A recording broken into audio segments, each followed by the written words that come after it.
Good morning, Philippines. Well, today I thought I'd tell you a little story about my mining career, my very brief but interesting to me anyway, mining career. When they shut the plant down in Port Cartier, Quebec, and there weren't a lot of jobs available, um, I was an Anglophone in a French province, and did give me a bit of an edge working with these international companies. So I knew somebody in the HR department at Quebec Cartier Mining, and he said he could get me in. So it was just a brief phone call, and they said, "Come on up." So I flew from Sept-Îles, Quebec, up to Gagnonville in a small plane and got down there. The town was there were 3,500 men and three women. The three women included the foreman's wife, which nobody's going to mess with, one gigantic woman in the kitchen that stayed in town in the cafeteria that would serve you your meals before your shift, and Suzanne, who was a declared lesbian who was in a motorcycle accident, incapable of having children, and had no interest in men. So that was it for the action boys. And there was an event where a bunch of hookers from down south decided they'd call themselves dancing girls, and they flew into town. The guys were all tripping over them uh, to get their attention. But that was kind of interesting because the Quebec provincial police were called in, and they very quickly left town as quickly as they came.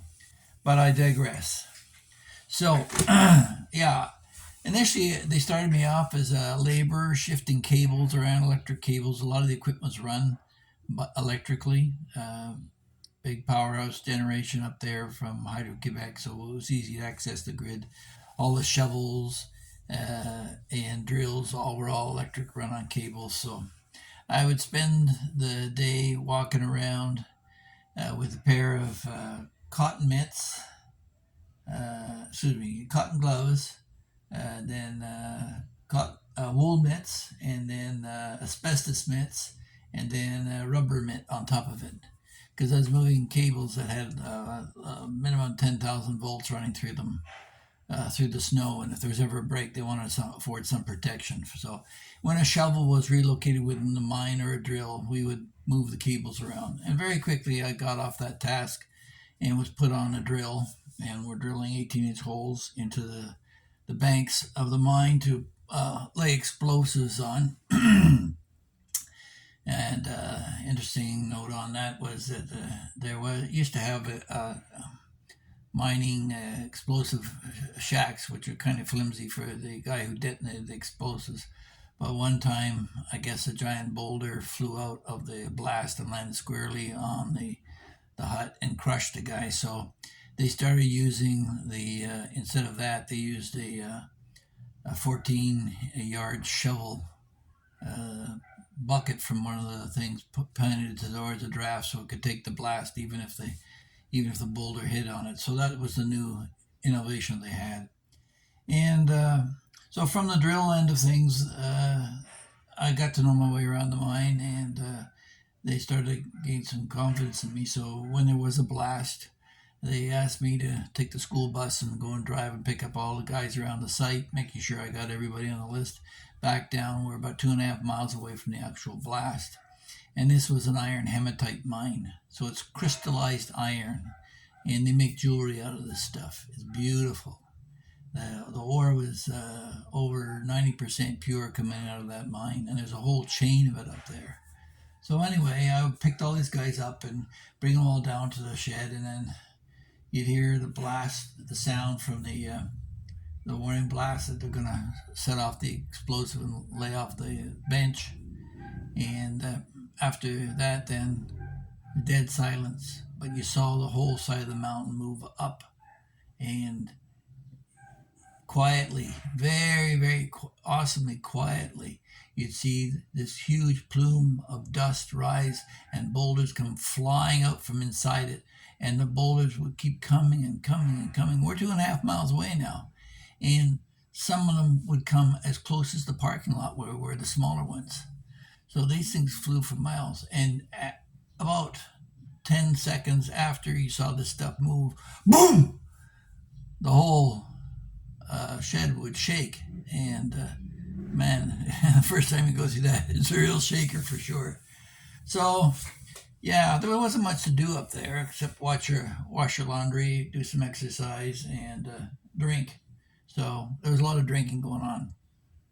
I never drank so much on a job in my life. In fact, we would bring a 6-pack to work and drink it during the course of the shift. And then if you're still thirsty during the course of the shift, you'd page the fuel truck and say you're running low on fuel. And the guy'd come around and he'd pass you a 6-pack from his cab into yours. And so that was kind of interesting.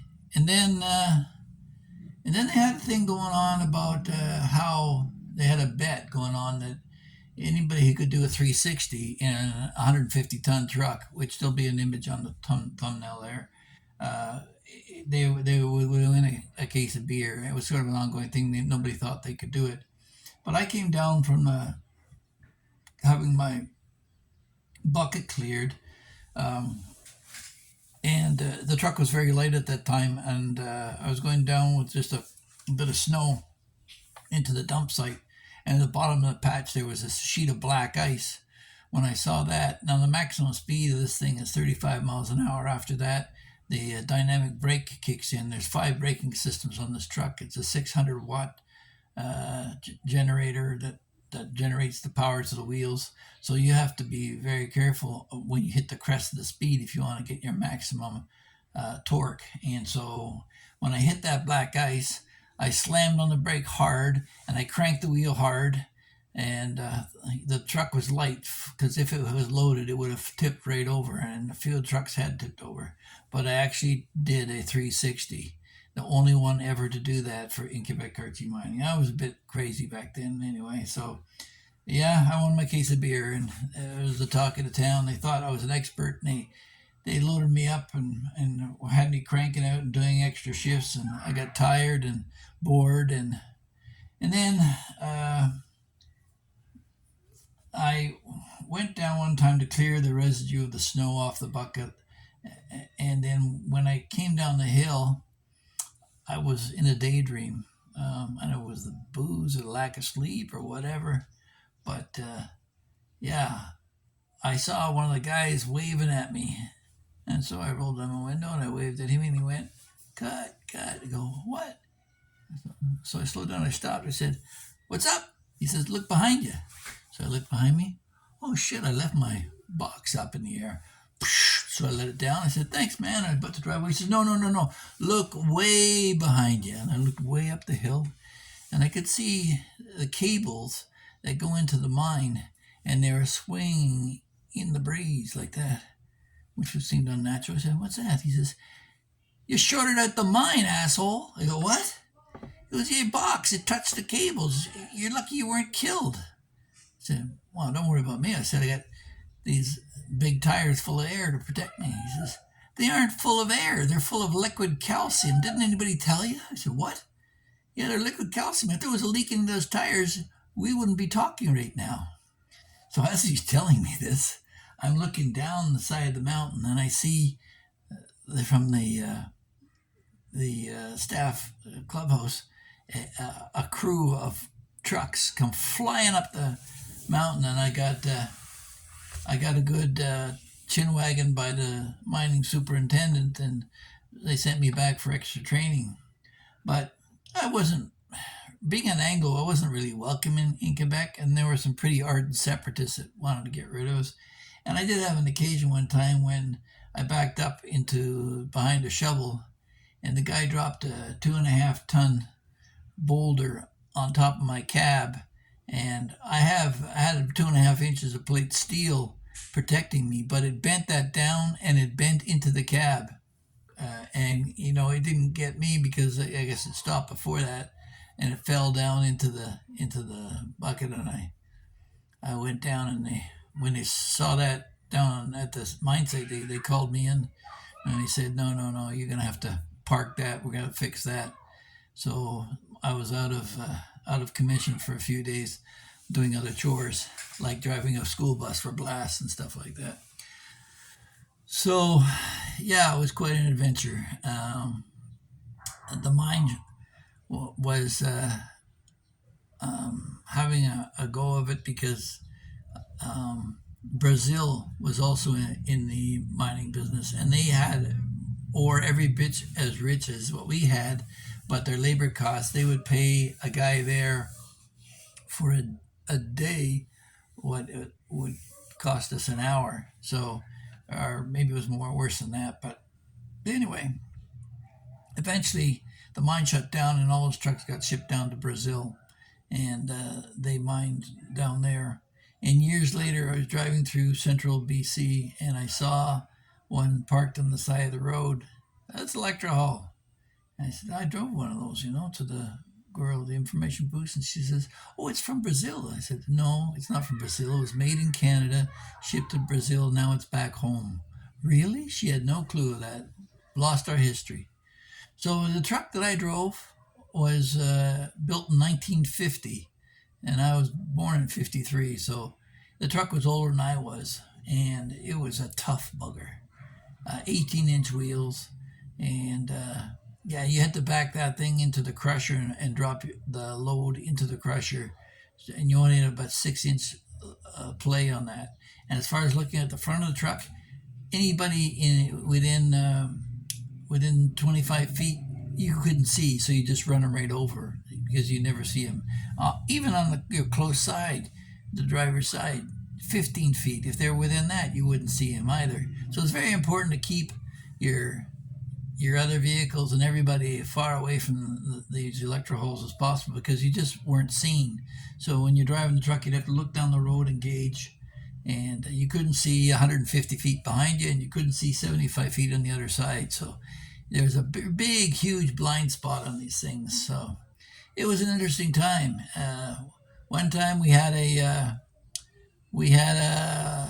problem with wolves in the mine site. You go into town and the wolves would look at you.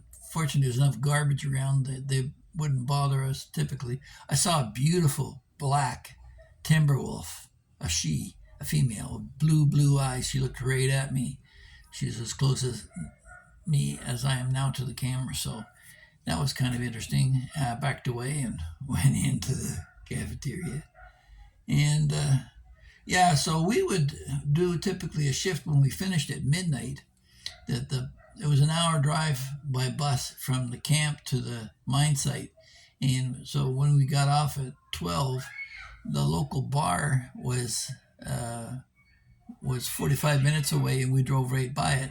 So we'd all pile out of the bus, and we would go down to the pub and order a case of 24 beer. Not 12, 24 beer, and we'd sit there and we'd drink it until 6 o'clock in the morning, and then we would end up having to leave altogether because in the freezing weather you didn't want to be leaving somebody behind and have them freeze in the snow. So I ended up leaving Quebec Cartier to go to BC, the West Coast.